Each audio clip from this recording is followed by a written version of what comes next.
louvado. Queridos irmãos, queridas irmãs, permitam-me mais uma vez boa tarde. Boa tarde. Somos presenteados mais uma vez com a palavra de Deus. Palavra esta que traz para cada um de nós um alento, um fortalecimento e uma direção. Alento porque diante de todas as nossas tribulações, Deus sempre se apresenta como aquele que vem salvar e de fato vem salvar, conta da presença de seu Filho Jesus e pela força que emana do Espírito Santo. Somos orientados e conduzidos a não deixarmos que as perseguições se tornem maiores do que a convicção que eu e você temos de que Deus é Salvador. Por isso observamos o grande gesto das consequências da ressurreição, as consequências do ressuscitado, as consequências do gesto ressuscitório de Jesus na vida dos seus amigos. Já começam a ser perseguidos pelos doutores da lei, pelos líderes religiosos da sua época, porque estão falando em nome de Jesus ressuscitado. Estão pregando, fazendo todas as profecias, realizando os milagres e as curas em nome daquele que foi morto, pregado numa cruz e que ressuscitou. Então, já está surgindo, meus queridos irmãos, minhas queridas irmãs, naquele meio, naquele contexto, uma grande inquietude por parte dos líderes religiosos e sociais da época dos discípulos de Jesus. Porque esses discípulos não estão mais falando em seu próprio nome, estão falando em nome de Jesus, vencedor, aquele que deu a ressurreição como garantia. Por isso, o próprio Pedro, em determinadas situações, na semana passada, chegou a afirmar: por que vocês estão tão preocupados com o que nós estamos fazendo? Só porque já estão vendo os sinais que Jesus, o Nazareno, fazia por conta das nossas atitudes, hoje as nossas realizações, as nossas iniciativas estão gerando os mesmos frutos. Essa preocupação por parte dos doutores da lei, os fariseus e também os líderes religiosos dessa época já é algo bem notável. Assim como é notável no nosso contexto, na nossa atualidade, o nosso posicionamento diante de todas as perseguições. Quando nós não desistimos, nós mostramos o poder do ressuscitado em nós. Quando nós não fraquejamos, nós somos pessoas apontadoras daquele que venceu a morte. Quando nós não nos abalamos diante de todas as situações e conflitos, nós estamos representando e apresentando a força daquele que venceu a morte. Por isso, o que clama, pede e recebe daquele que tem fé, daquele que deposita a fé. Por isso, o infeliz gritou a Deus e foi ouvido. Quem é o infeliz?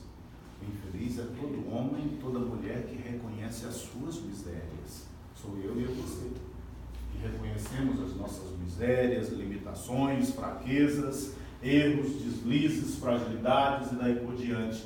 E não ficamos estacionados na fragilidade e nem nessas situações de limites. Tem gente que gosta de ficar estacionado no erro, né? Tem gente que gosta de ficar estacionado nos limites. É porque eu sou assim mesmo, porque eu sou preto, porque eu sou pobre, porque eu preciso de cota. Não é assim. Esses são os limites. Eu e você não podemos e nem devemos ficar estacionados nos limites. Eu nasci de uma família que não me ajudou, e daí por diante vai criando, inventando tantas situações. Mas aquele que percebe a sua própria limitação, olha para a grandeza de Deus e diz: Senhor, ajuda-me, este alcança as respostas necessárias que o próprio Deus tem. E tem desejo de distribuir todas as graças e bênçãos na vida daqueles que as pedras. Isso nosso Senhor hoje no Evangelho vai falar de um modo muito claro quanto à sua missão. Quem é do alto, fala as coisas do alto. Quem é de Deus, fala as coisas de Deus. Quem tem intimidade com o Pai, fala aquilo que escutou do Pai. Ele parece que faz uma autobiografia, né? Ele vai falando a sua própria missão, vai indicando aos discípulos, vai informando aos discípulos a sua própria missão. E ao mesmo tempo que diz o que veio fazer, ele fala também que eu e você temos que adquirir dele esta mesma característica. Não ficarmos estacionados nas coisas daqui de baixo. As coisas daqui de baixo, por mais que sejam coisas e realidades sedutoras, elas são temporárias, não são eternas. Os encantamentos e as situações que nos prendem visualmente ou de modo emocional, elas passam. Mas aquilo que é oferecido por Jesus, pela força do Espírito Santo, são realidades eternas. Os antigos missionários falavam: salva tua alma, corre o grande, faça o todo possível, mas salva tua alma. Santo Afonso Maria de Ligório, em um dos seus escritos ou livros intitulado A Preparação para a Morte, no primeiro capítulo ele já vai quebrar a minha e a sua consciência, dizendo 3 coisinhas, 3 palavrinhas, 3 expressões interessantíssimas que servem para a minha e para a sua vida. Todos nós somos limitados. Vamos repetir? Todos nós somos limitados. Todos nós somos miseráveis. Todos nós somos miseráveis. E a terceira é exatamente essa: nós somos um amontoado de vermes. Nós somos um amontoado de vermes. Está dizendo assim, ó, essa minha carne vai apodrecer. Mas dentro dessa carne tem uma força sobrenatural que me foi dada de presente e que eu chamo de vida. Essa vida, sim, vai ser eterna e de fato é eterna quando nós a conservamos próximo de quem? De Deus.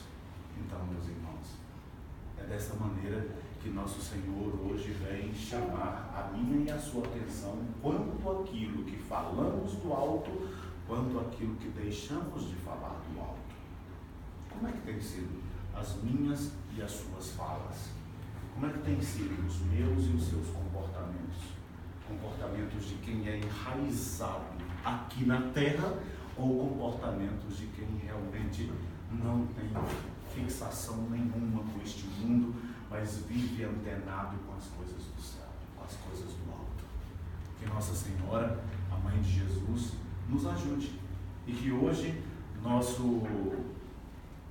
nosso relembrado e rememorado Santo Atanásio, bispo e doutor da Igreja, que enfrentou todas as dificuldades, até mesmo na própria pele, as perseguições, as afrontas, mas nunca deixou de ser zeloso, nunca deixou de ser amoroso e paciente diante de todas as tribulações. Seja também o nosso grande incentivo para olharmos, vermos, fazermos uma avaliação daquilo que nós vivemos e não ficarmos choramingando diante de todas as situações, nem murmurando contra Deus, mas que eu e você tomemos as consequências e as rédeas da nossa vida para que este Deus continue sendo grande e glorificado naquilo que nós realizamos. Amém? Se o sofrimento é grande, imagina o sofrimento de quem está do lado, né? Se você acha que o seu sofrimento é grande, imagina o sofrimento do outro. Então, é ser compadecido com aqueles e aquelas que estão do nosso lado, e nós já começaremos a viver a realidade do alto. Então, não viver para si mesmo já é viver para o alto. O Cristo disse: eu não vivo por mim, eu não vim fazer a minha vontade, mas vim fazer a vontade daquele que me enviou. e aquele que me enviou é maior do que eu. Então, meus irmãos e irmãs, que Nossa Senhora do Perpétuo Socorro nos ajude. Santo Afonso nos dê a guarida e Santo Atanásio nos dê, com sua escola de vida, o grande intento da perseverança final. Louvado seja o nosso Senhor Jesus Cristo. Para sempre seja louvado.